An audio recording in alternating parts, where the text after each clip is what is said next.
ராமலிங்காபயம்.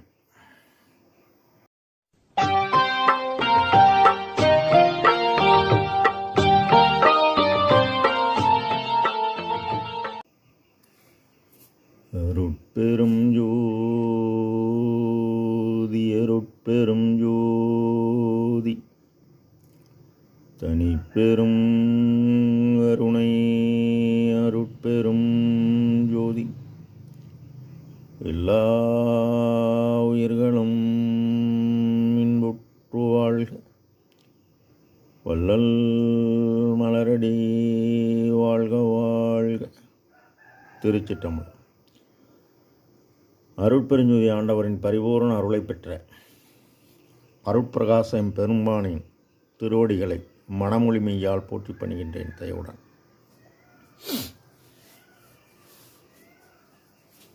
நாம் செய்த செயலின் விளைவாக இன்ப துன்ப அனுபவங்கள் யாவும் வந்து கொண்டே உள்ளது.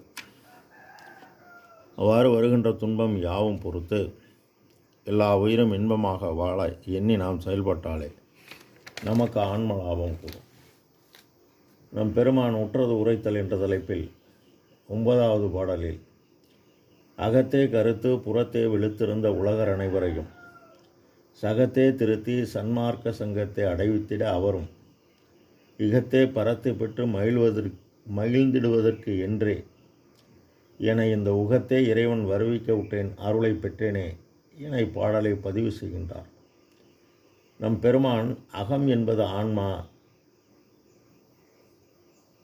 என உரைநடை பக்கம் 435 121 ஆன்மாவும் 7 திரைமேன் என்ற தலைப்பில்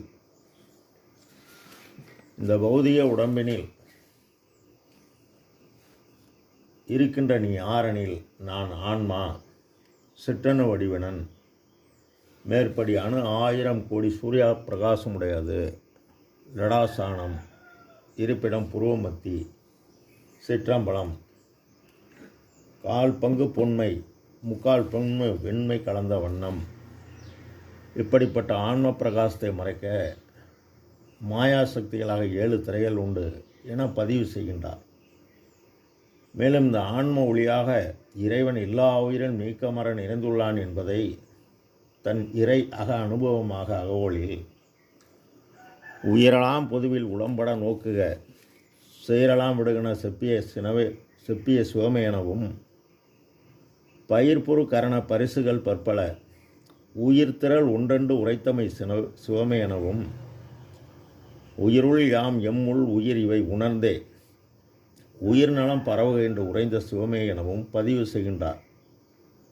மேலும் இறைவன் இங்குதான் எல்லா உயிரிலும் இருக்கின்றான் என்பதை மகாதேவ மாலையில் உலக நிலை முழுதாகி ஆங்காங்குள்ள உயிராகி உயிருக்கு உயிராம் ஒளி தானாகி கலகநிலை அறியாத காட்சியாகி கதியாகி மெய்ஞான கண்ணதாகி இலகு சிதகசமாய் பரமகாசிகழ்வாய் இணை ஒன்றும் இல்லாததாய் அலையில் அறிவானந்தமாய் சச்சிதானந்தமயமாய் அமர்ந்த தேவதேவி என்கின்றார்.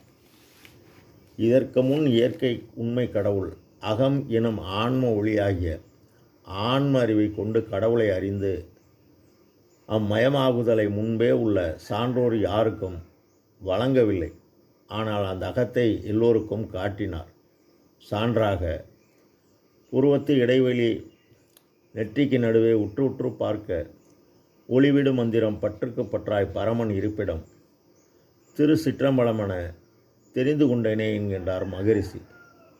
ஆக இறைவன் இருப்பிடத்தை தெரிந்தால் அந்த இறைவனை எப்படி அடைவது என்கின்ற வழியை என்று அவர்களுக்கு காட்டவில்லை.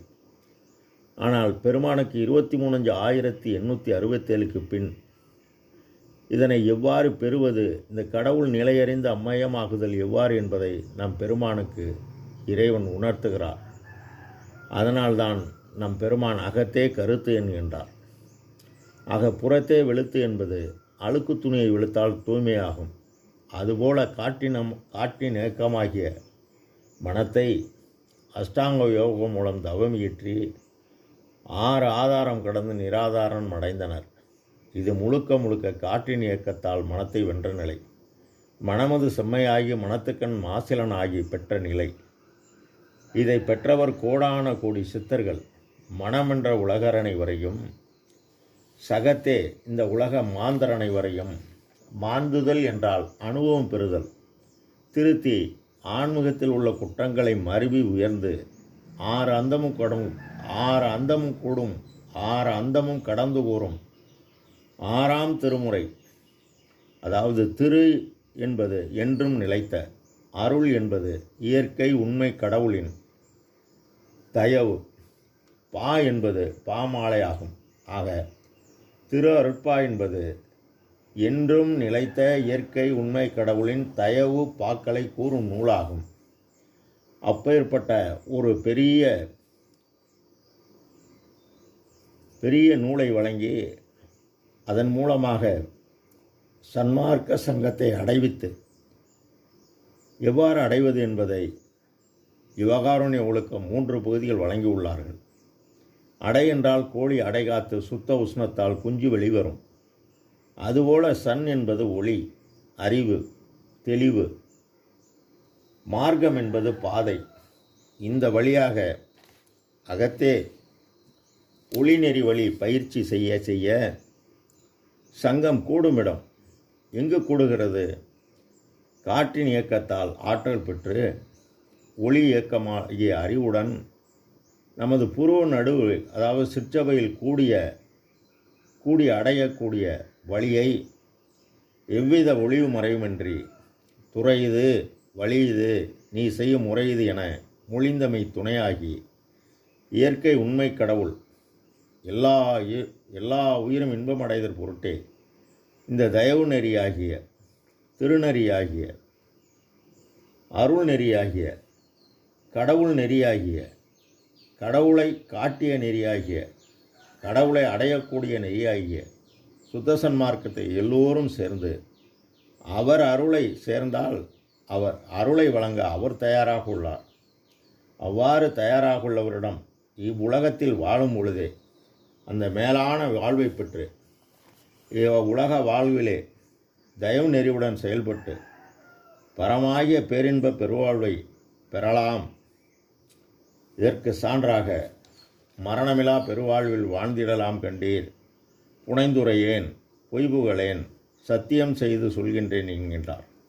மகிழ்ந்திடுவதற்கென்றே இந்த செய்தியை இந்த உகத்தே, அதாவது 5/10/1823 இரவனால் வருவிக்க உற்று இந்த தயவு நெறியின் அருளை பெற்றேனே.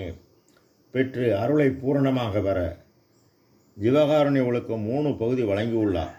தயவை கொண்டு தயவு பெறுதலும், விளக்கத்தை கொண்டு விளக்கத்தை பெறுதலும், ஆன்ம அறிவை கொண்டே கடவுளை அறிய வேண்டும். அவ்வாறு அறியும் பொழுது அவர் வந்து கூடினால் எல்லாம் செயல்கூடும். இதனை சத்திய ஞான சபையாக அருள் ஓங்குகின்றது. அருட்பெருஞ்சோதி அடைந்து எந்தன் மருள் ஓங்குறாமல் தவிர்த்து நல்ல வரமளித்தே உருளோங்கி அருட்பூமியில் வாழ புரிந்ததென்றும் திருளோங்க ஓங்குவது அன்றும் இன்றும் என்றும் கோடான கோடி ஏழைகள் பசிபோக்கி பூரண அருளை பெற்று சத்திய ஞான சபையில் நின்று வீட்டிலிருந்து அங்கிருந்து பேராற்றலை பெற்று சித்திவளாக திருமாளிகையிலே மறைந்து நின்று காரியப்படுகிறார். இந்த உலகம் உள்ளவரை உலகினில் உயிர்களுக்கு ஒரு இடையூறலாம் விலகனி அடைந்து விளக்குக மகிழ்க என்று இறைவன் கட்டளை ஏற்று சுத்தசன்மார்க்க சுகநிலை எல்லோரும் அடைய வேண்டும் என்று உத்தமனாக நின்று காரியப்படுகிறார் நம் பெருமான். நாம் அவர் கூறியபடி நாம் செயல்பட்டால் நாம் மேலேறலாம். இது உறுதி, உண்மை, சத்தியம். ராமலிங்க ஆலயம், திருச்சிற்றம்பலம்.